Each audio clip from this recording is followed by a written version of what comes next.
Bonjour de nouveau, bienvenue pour cette seconde table ronde consacrée aux enjeux nucléaires en Asie. Nous avons un panel tout à fait impressionnant en quantité et en qualité, et nous avons un temps extrêmement réduit puisque nous devons terminer à 13h, donc je vais malheureusement être obligée d'être très directive dans les temps de parole de nos intervenants, 10 minutes maximum, ce qui nous laissera quand même un temps confortable de débat avec la salle. Et donc, cette table ronde sur les enjeux nucléaires en Asie, elle est bienvenue parce que l'Asie, c'est à la fois le lieu où le tabou nucléaire a été levé. Ce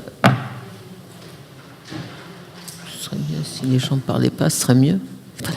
Donc c'est à la fois le lieu où le tabou nucléaire a été levé, à la fin de la Seconde Guerre mondiale, 2 fois, et c'est le lieu où la prolifération nucléaire est apparemment la plus active. Puisque, même sans parler du Pakistan, qui a été quand même une surprise, il y a le cas de la Corée du Nord, qui continue donc d'alimenter et d'inquiéter le débat sur la prolifération nucléaire. Donc, un lieu où on a déjà utilisé l'arme nucléaire et un lieu où la question de la prolifération se pose. Donc, c'est donc un continent où la question nucléaire est vraiment ouverte.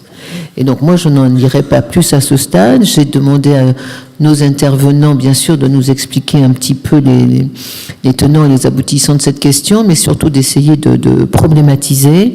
Et donc, nous allons commencer donc tout de suite cette table ronde par Morgane Fergen, qui est conseiller pour les affaires stratégiques au commissariat à l'énergie atomique et qui va essentiellement nous parler donc des dynamiques et de la problématique de la prolifération nucléaire en Asie.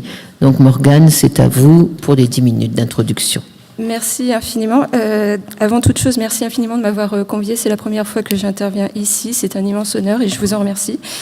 Le temps imparti est effectivement très court, ce qui nous oblige à cibler les messages. J'en ai défini 3.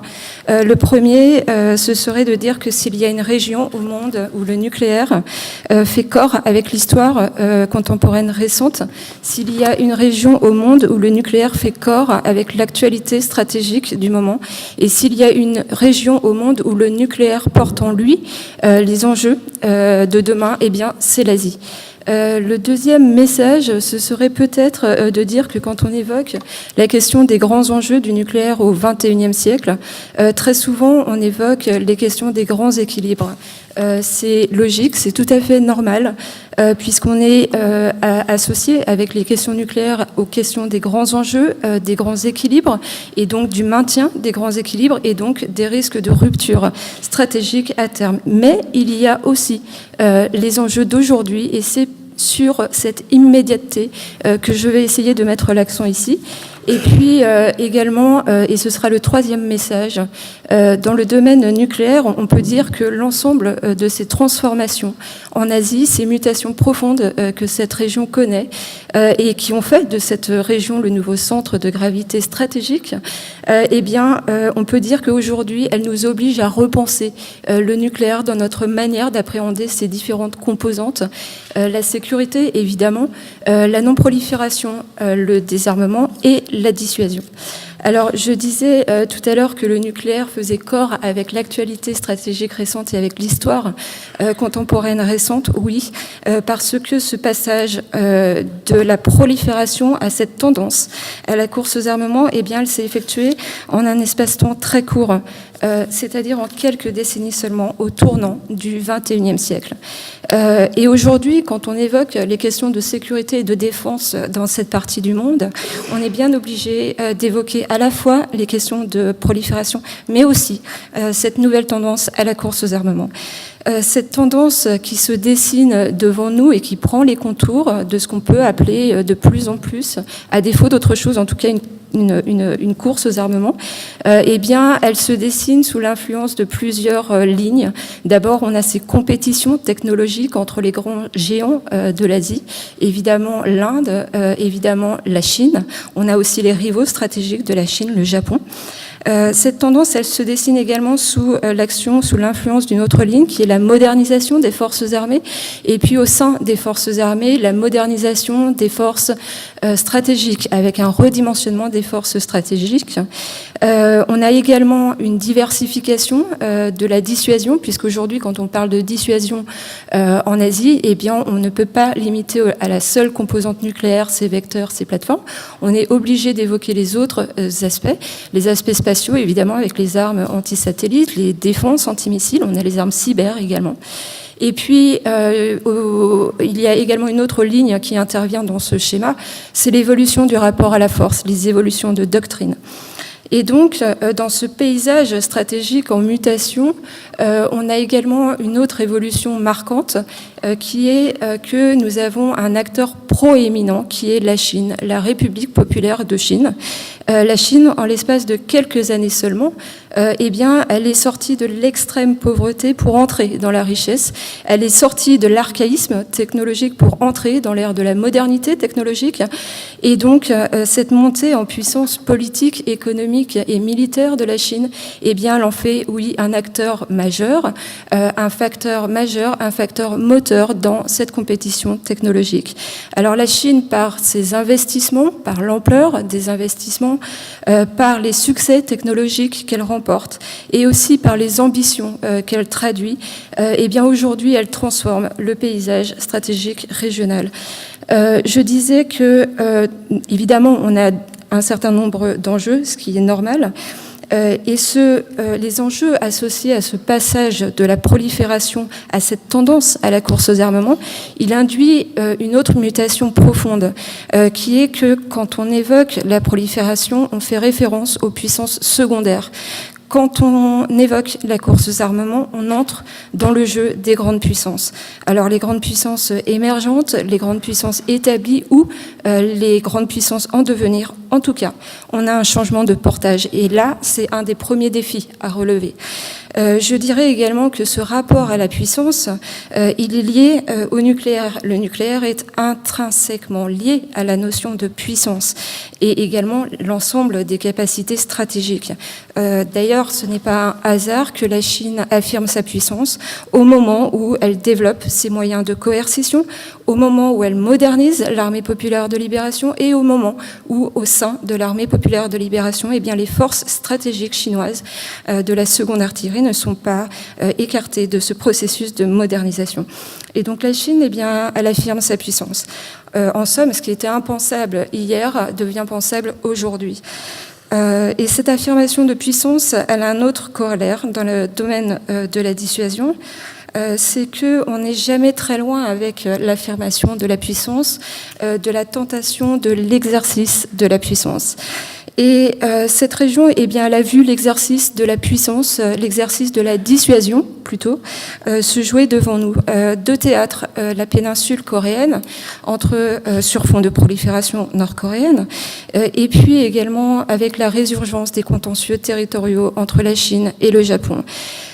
Quand on a un risque d'escalade non maîtrisé en conflit et que ce risque d'escalade, il risque d'intervenir sous le plafond nucléaire parce que la tension, elle s'exerce à la fois sous le parapluie nucléaire américain pour les Japonais et sous le parapluie chinois pour la Chine, puisque la Chine est une puissance nucléaire traditionnelle. Oui, il y a un risque nucléaire et on est bien ici dans un des enjeux d'aujourd'hui, dans les enjeux de sécurité. Donc on est dans les enjeux immédiats. Dans le domaine nucléaire, on a aussi les défis plus traditionnels, mais qui persistent. La prolifération, quand la Corée du Nord effectue un troisième test nucléaire, eh bien oui, elle montre qu'en dépit de la pression internationale, elle poursuit ses activités sensibles. Quand la Corée du Nord effectue un troisième test nucléaire et que ce test suscite un débat en Corée du Sud sur le nucléaire militaire, eh bien oui, on quitte la prolifération et on on entre dans un nouveau défi qui est celui de la prolifération secondaire, avec évidemment le rehaussement des exigences en matière de réassurance envers les Américains. Dans cette région, ce passage de la prolifération à la course aux armements, à la tendance à la course aux armements, il induit également autre chose. C'est les défis en matière de désarmement. Quand l'Inde et le Pakistan quittent la dotation pour entrer dans des logiques d'emploi, dans des logiques de déploiement, eh bien, la communauté internationale, simplement, elle est heurtée à ses propres limites. On se heurte aux limites du régime de non-prolifération. Et là, on entre dans un autre champ avec un vide juridique. C'était tout l'objet des mobilisations pour essayer d'obtenir le maximum de signatures du traité d'interdiction complet des essais nucléaires et également pour obtenir un nouveau traité pour obtenir un moratoire sur la production de matières fissiles. Et on voit bien là qu'on se heurte à des hésitations, des atermoiements et puis de plus en plus des blocages. Ici, on est sur les défis d'aujourd'hui, puisque ce sont l'ensemble de ces questions qui seront abordées par la conférence d'examen du TNP. Et puis, pour finir, je pense qu'on a également des enjeux de dissuasion, parce que quand la Chine effectue un test dans le domaine de l'hypervélocité, eh bien, c'est un défi qu'elle lance à la première puissance mondiale, puisque l'hypervélocité en soi peut porter atteinte à la crédibilité de la défense antimissile, qui est une des composantes majeures des Américains. Et puis, évidemment, il y a toutes ces incertitudes sur les redimensionnements de l'arsenal chinois et du parc nucléaire chinois, avec une question évidente, combien d'armes à terme, pour quelle vocation? Est-ce qu'on va rester dans un jeu de tentative de parité ou au contraire de prendre l'ascendant? Et donc là, évidemment, se pose la question de la stabilité stratégique qui était la grande formule proposée par les Américains pour établir une relation nucléaire avec la Chine. Et pour terminer, ce sera le dernier mot de conclusion, et bien l'ensemble de ces questions, elles posent évidemment des questions de dissuasion qui se traduiront par des arbitrages en termes de programme. Et j'imagine que ce sera le thème abordé par les autres interlocuteurs. Merci infiniment.